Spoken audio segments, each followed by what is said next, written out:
Artificial intelligence. It is something I'm sure you've heard of, AI, and it is affecting us every day. You may not even realize that yet, or your life may have been touched by it. And we're going to talk about that today on this episode that's called Don't Get Hooked on Phishing, and that's phishing with a PH. Last year, cybercrime, frauds, scams took us globally for over $1 trillion, took that out of our accounts and out of our pockets.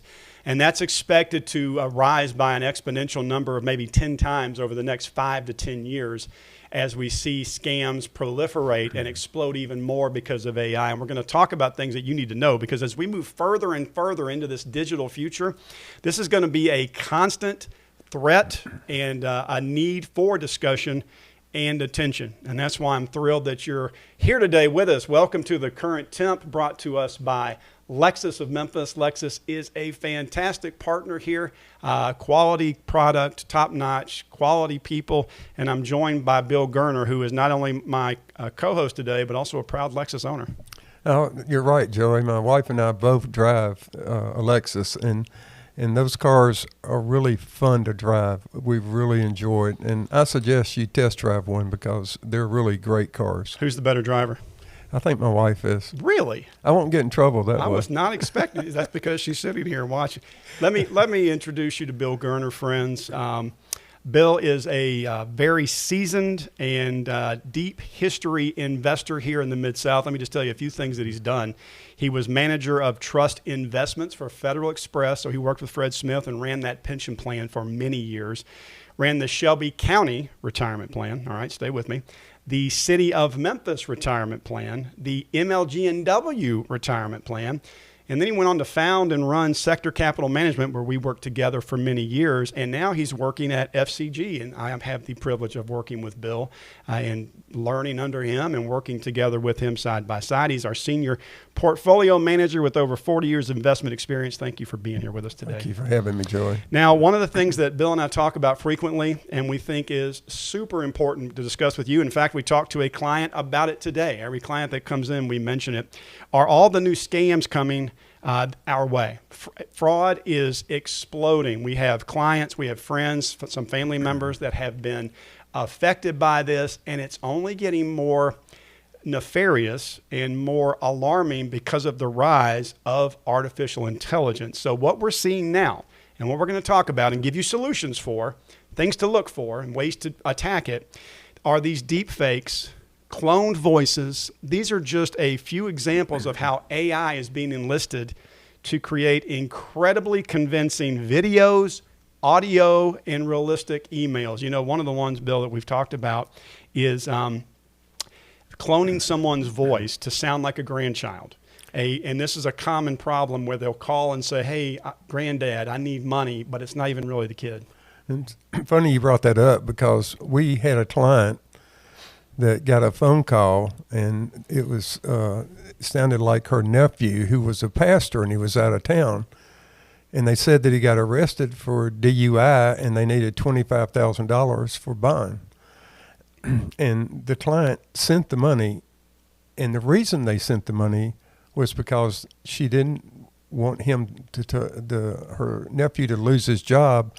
And also, the voice sounded just like him, and he could answer questions. So that was a scary scam, and they lost that money. Yeah, we're going to talk about that as well. The fact that people now, not only can they clone your voice, and deepfake videos are going to be a big discussion going forward. There's already a distrust of media, and you're about to be inundated with things that you're like, is this even real anymore? But to your point, like with this case you just talked about, they can scour social media with AI in nanoseconds and pick up things from your Instagram post or your Facebook page and learn things about you and use that in the conversation. Well, you know, also, in order to answer the questions, they have to know something about you. And I think, maybe you can answer this, Joey, they certainly get on your email and they read your emails and they learn about what's going on and who you're talking to. So they know a lot about you. Well, keep in mind, too, years ago when the internet was new, we were stunned and amazed when there was a leak of our email addresses and people had our information. It's now become so commonplace, we just sort of ignore it because there's constantly a hack, constantly a leak, and your email address goes out, and then you're inundated with these misleading fake emails. But really what's critical about this show today, friends, is how professional and sophisticated they've become day by day at breaking through our defenses. First, here's an example. Historically, if I was looking at a scam email that came in, if the punctuation was off, if they had chosen a crazy font, if it just didn't look normal or make sense, you could kind of out of the cage go, you know what, that's not real. Because of AI and how much power is in that computing AI system, they're now really able to meticulously come back with a form, a letter, a fake website that makes you think, no, this is legitimate, but it's not. I mean, it's completely made up. You're exactly right. And we deal with this weekly. We see these scams and we get calls from people that are trying to get information to get in your account, and they're trying to get money wired somewhere, and it's getting worse and worse, as you mentioned, and AI is the culprit of this. Well, let's talk about a couple of specifics. We're going to talk about imposter scams, okay? There's a few things we want you to know about. This can come in the guise of government, bank officials, tech support. They're even enlisting celebrities, fake AI celebrities, who will demand payment, and this is your first red flag, via a gift card. If anybody contacts you and says, send me a gift card to help me pay, or a crypto transfer, your antenna should go straight up. And we've got some personal experience with clients that I know and have known for quite some time who have been duped into, and we're going to talk about how this happens because it happens more than you may realize, into going to Kroger, going to somewhere else, and buying these gift cards. Right. They know that you're out of town, and we certainly have seen it in churches. The pastor is out of town, and he says he's lost his wallet, and he's in another country, and would you send gift cards? Well, you know, people want to be helpful. They want to help the pastor and others that are out of town, and they end up sending these gift cards. And it's a big scam that's out there, and it continues every week. You know what makes me sad about this, Bill, is all of this is really predicated on people taking advantage of kindness. That's exactly I mean, right. over and over. It really is. And finding new and insidious ways to exploit that kindness where we're called to help each other. We're called to help our brothers and sisters when they're down. But the reality is, and really kind of the point of this show is, you've got to be on your guard because, like you said, that was an actual event where a well-known pastor. And it happened. Right. I think it may have happened twice, but I know that his email got hacked, and people in the congregation were sent emails they thought were from this pastor, community icon, saying, can you send me some gift cards? What really bugs me, it's not just the wrongness of it, but that it's playing on innate kindness in people. That's right. And you know, Joey, you're bringing this up, but what we've experienced, we've actually seen this, and we see it every week. So we're not just talking about it. We want to let the listeners know there's a way to prevent it. Yeah, we work with big custodian banks, and we've had clients call us and say the custodian reached out and told me I needed to do something with my money, and we've had to call the custodian and find out that whole thing was a scam. We got a lot to cover here. Let's go up to another one when it comes to imposters, something to watch out for. It's common for these we'll call them bad actors, to try to get control of your computer or your iPad, your laptop. And one of the things they'll do is they'll demand that you click on a link, tech support, you've got a virus, malware. Don't do that. And one of the things we're going to reinforce is don't just click on things. You know, I'm proud of you. You don't do that. But we're constantly talking about new things that kind of catch us off guard. Yeah, you know, my wife, she has two good friends who let the caller get on their computer, and it was a nightmare cleaning that mess up. I mean, a total nightmare. It doesn't go away quickly, and it's really hard on. And you see a lot of people that are alone, and they get on the internet at night, and they start to buy something, and then somebody calls them, and they start giving information, and it just downhill from there. Well, that leads me to my next point, and this one really aggravates me. It's romance scams. And I don't know how many of you know this, but the CDC, the Center for Disease Control out of Atlanta, if you go to their website, you can find this. has declared that we have a pandemic of isolation. I didn't even know that could be a thing, but it is. And it has to do with our mindset and how people feel. And they're now living their life through a computer screen and not interacting as humans. That has led to an explosion of scams from fake romances. Well, you mentioned that we had a client that was on vacation, and they brought all these people into a room and had the lights low, the music going, and they were selling this time sharing. And it was really a bogus deal, and it was a lot of money. And the lady said, "Let me call my finance person." And they said, "No, don't call him." They signed up for this, and when they got back, they called me and said, "I think we made a mistake." Well, they did. They had a week to get out of this, and it was over a week. So we had to get an attorney, and they got her out of it, but it was a scam. And so we see over and over many different types of scams. If it seems too good to be true, it usually is. And I want to tie that into this romance issue because, friends, this is a big one. And what they'll do is they will send you a ping. They will reach out by text or message just to start a conversation, trying to build a relationship, okay, from the ground up, that eventually will ask you for money. They will say that they have an emergency, they have a travel need, their business is failing, they need funds for their business, and making this even harder to identify is AI, because now you've got images, profiles, they're getting added layers so that people would initially go, let me do a little research. Now it's getting even harder and harder to dig through that. And I'm telling you, and we're saying this from personal experience with friends and clients, that it primarily happens to older women who are single and who get online, and there are trained predators who go out looking for those relationships, and they will convince you they're real. They will convince you that you are important to them, and they will ask for money. So much so that we've got one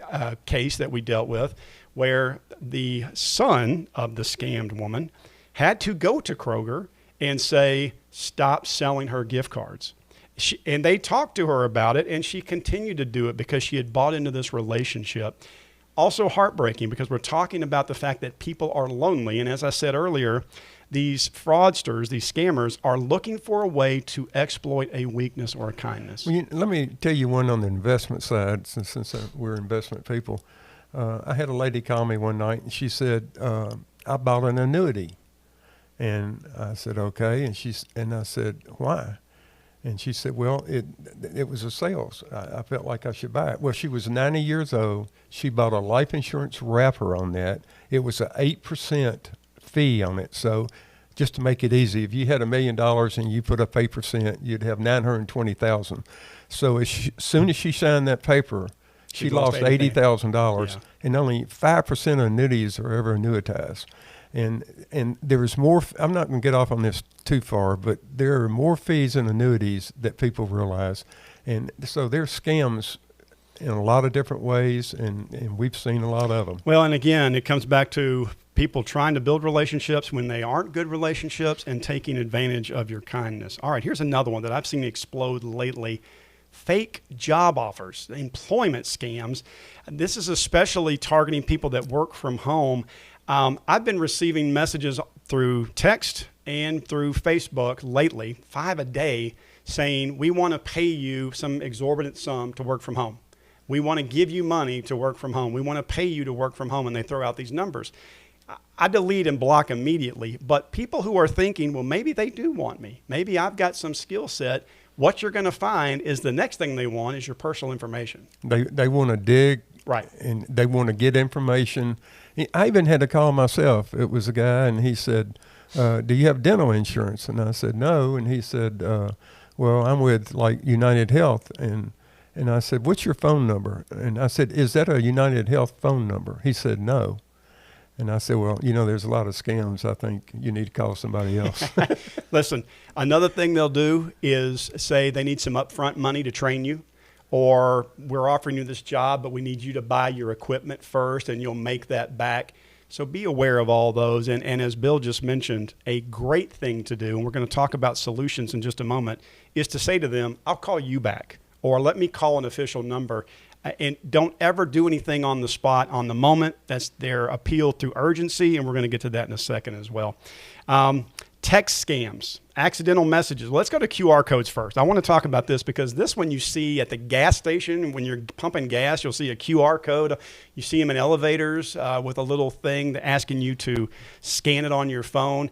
Don't ever do that, because these are now being placed out there hoping people will go to it, and it may go get free gas, get a job opportunity. And it's taking you to a malware site or a malicious website where it will install malware on your phone. All right, this next one is a big one for me.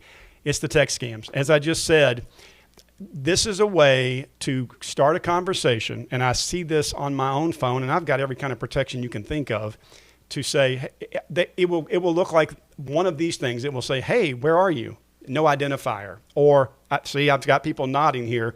Or, did you leave something here? Did you forget something? These little catchphrases where you think to yourself, is this somebody I know? And they just want to start a conversation.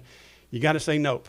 You got to have your radar up all the time and block those. Have you had any of those? You haven't. I don't think you have. I see that your wife has. I know my wife has. I haven't had any of those. Yeah, they come through on my phone like crazy. And what's so, I don't want to say funny, ironic, is the amount that they think it just keeps coming. It's like UPS and FedEx. You have a package. Right. You missed a delivery. Right. There's another one. This is UP. Listen, friends, and when you get one of these, one of the ways to check and see if it's real is look who the sender is. Like I had 10 that said I'd missed a delivery, but it was from somebody's made up name at a Gmail account or at Yahoo. The U.S. Postal Service isn't going to send me that from them. Don't ever react to something like that without thinking it through or hitting pause. And that brings me to solutions, all right? I like talking about solutions. Beware urgency. If somebody says you've got to do it right now, that should be an atomic flag going up, because that's how they get you. They want you to do it before you can think. They want you to think it's an emergency. You got to do it right now. Do it. Just do it without pausing. That should make you lock up the air brakes as soon as you hear it. That's exactly right. And, I think a lot of that happens at Christmas time when people are ordering packages and they say, you need to pick this package up, and they forget whether they received that package. And there's so many scams out there. We're really dealing with it more and more. Well, think about if you're in a chaotic environment, like at Christmas, or they're pressuring you, we've got to have something done now. You're not thinking things through clearly. And so that's why we have here, be very wary of anything that's urgent, because you need to pump the brakes, take a step back, and think things over. Here's another one. Be very careful with public Wi-Fi, because if you see a Wi-Fi signal in public, it is very easy for people out there to have very generic readers to get your personal information. So let's say if you're at a coffee shop or a restaurant, everybody's got free Wi-Fi now. It needs to be secure. If you don't know the people, like we have secure Wi-Fi at our place, it's secure. I know that. I've talked to our computer team that helps take care of it. But if you're out in public, you don't need to put any personal info out there. And it seems like everywhere you go, people want your Social Security number.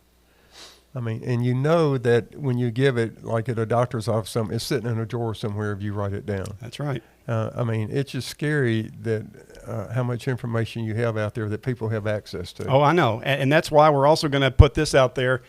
Friends, get some stronger passwords. Stop with 1, 2, 3, 4 or password 1. You've got to do something unique and unusual. And I know it's tough, and it's tough to keep up with them. So I want to give you some advice and some solutions. Here's an idea that was told to me some time ago. It's a great idea. Come up with phrases. And I make notes on my phone. I've got a notes folder. By the way, notes folder is pretty encrypted. If you lock it and people can't get into it, you can put your passwords in there, password protected on your phone in a notes folder where nobody can see it but you, and keep track of those. I also put ideas in there. I've got one that's entitled Password Ideas, but come up with a phrase. It could be a song, it could be Jesus loves me, this I know. And then you're supposed to take the first letter from every word and make that the password. And then you can add a number that you know. But picking a phrase and then using the first letter of each word is a good way to get a stronger, unique password. There's something else, Joey. Credit cards.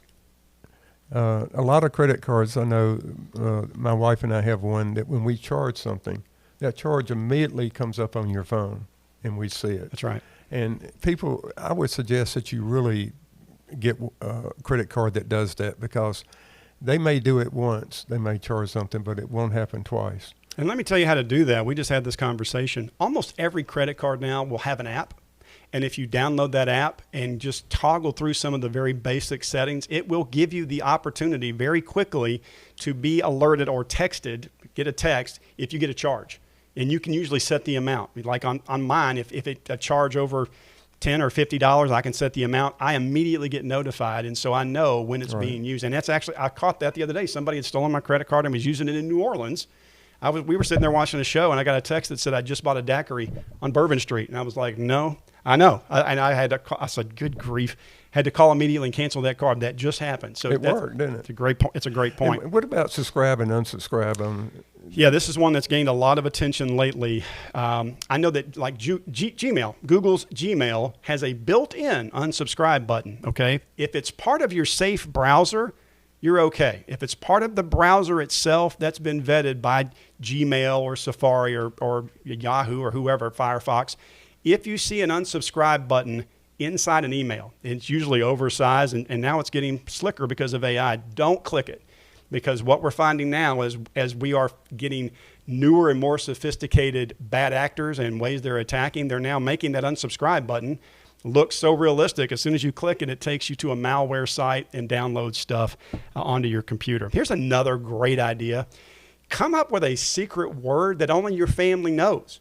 Something that, don't do something obvious like the dog's name, because you probably have said your dog's name on social media, and that's the first thing a bad actor will go for. But come up with something unique and share it with your wife, your kids, whoever, so that if somebody calls you and says, I've got an emergency, I need your help. Oh, really? What's the word? What's the phrase? And if they don't know it, it may be a fake. So I think that's a great one, having some kind of code word that only the family knows, that if there's an emergency, that way you can identify each other. All right, here's something else I want to talk about, and this is, Bill says this, I'm going to ask if you can finish this statement. When it comes to stocks and making money, there's a word you repeat 3 times. What's so important? Earnings, earnings, earnings. I was thinking about that when I came up with this one. Verify, verify, verify. Because that's the key to this, friends, is when you feel like that something doesn't smell right, doesn't look right, push pause and reach out on your own to make sure it's legitimate. We tell our clients at work, if you get contacted about needing money, contact us and we'll do the research.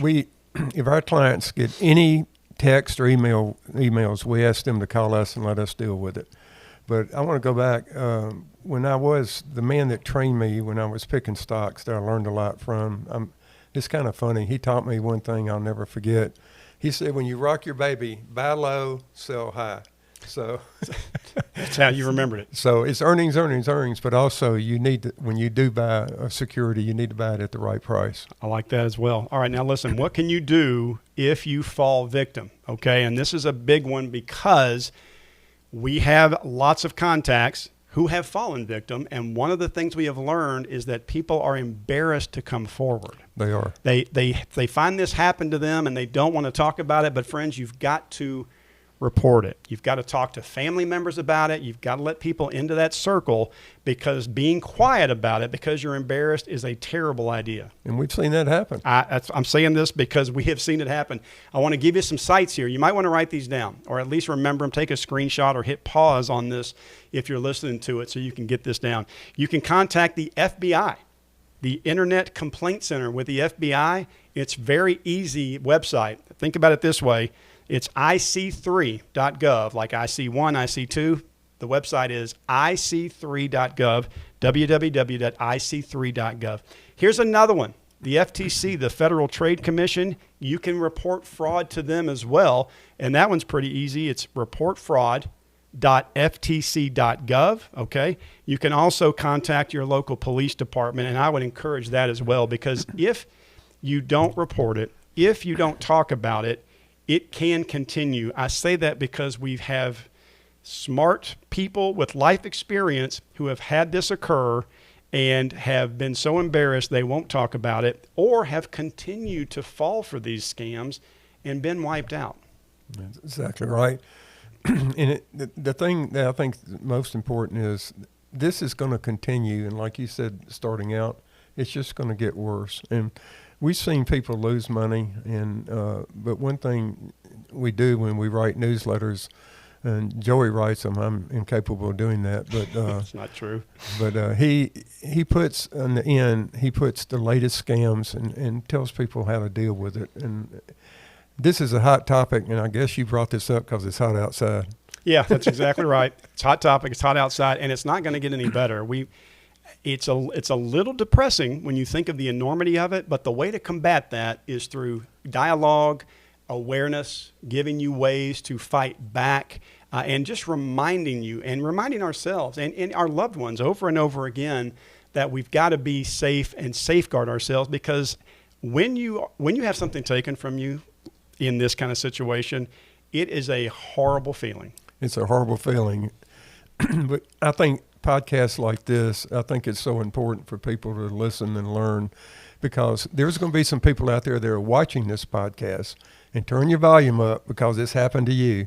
And you need to be sure that some of these things Joey's giving you that you try to follow. If you're ever in doubt, call somebody that has knowledge on these type things, because they can save you a ton of trouble. That's a great piece of advice, is to reach out to somebody else and get a second opinion and say, does this sound right to you? Don't ever do something because it's urgent. Remember one of those points. Beware urgency and reach out to other people. We've covered a lot today. And again, we think this is a critical topic because your money is important to you. We know how important that money is. We don't want to see you lose it. So please share this. You're welcome to go back and take some notes if that's helpful for you. I want to make sure I thank Lexus of Memphis again, an excellent vehicle. I don't know if you've ever driven in someone who drives a Lexus, but they go really fast, as I can attest to this man's driving. No tickets. No tickets. That's because he's that fast. And listen, you can watch this, friends, on several different formats. We're on Facebook. You can subscribe on YouTube or on Spotify. Just look for The Current Temp and hit that subscribe button. We hope that you will. We hope that you'll share it. And if you have an idea or a comment, email us. You can email us at thecurrenttemp@gmail.com. Bill Garner, thank you for being here. Thank you, Joey. I'd like to say just one more thing. And I think the reason we're having the problems we're having today is AI, but it's also because people aren't truthful. And if people told the truth and did the right thing, we would not be dealing with this. But there are crooks, and there's people out there that want to do scams, and they want to do it the easy way. And I think it's important that we realize that not everyone out there is truthful. Well, and unfortunately, the invention of this and our phones, we have invited people into our lives through this screen. Right. We That's really a good have. point. We've invited them into our homes. Pre-internet and pre-devices, bad actors and thieves had a hard time getting to us, and now they're snuggled right up to us, and they're preying on our kindnesses. And we know that it's a fallen world. Those things are going to happen, but we want to make sure we're giving people at least some solutions to combat it. Well, thank you for having me, Joey. Yeah. Hey, friends, thank you again for taking the time to visit with us here on The Current Temp.